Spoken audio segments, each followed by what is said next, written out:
Maricela está um codeur, já tem 5 anos que ela está fazendo trabalho de codering aqui no hospital.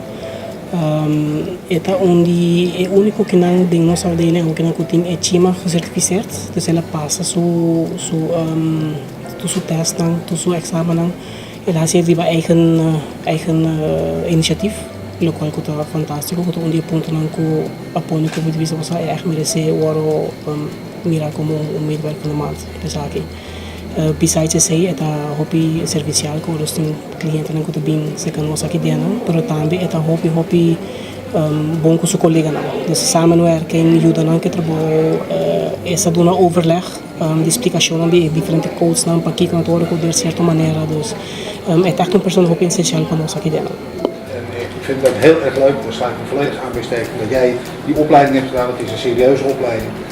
Niet veel mensen kennen hem, maar dat je het gedaan hebt, dat je het volgehouden hebt naast het gewone werk, dat vind ik echt een groot compliment waard. Dus ik sluit me van harte aan bij jouw verkiezing als employee van de maand. Wat denk je?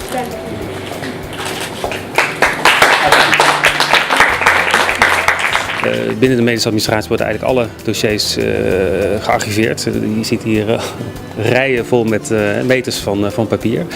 Maar de dossiers worden ook gecodeerd. En dat is het werk wat Maricela onder andere doet, samen met nog andere codeurs.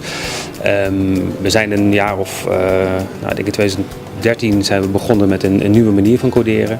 Toen is Maricela ook begonnen met coderen en ze heeft eigenlijk in die jaren het werk eigen gemaakt.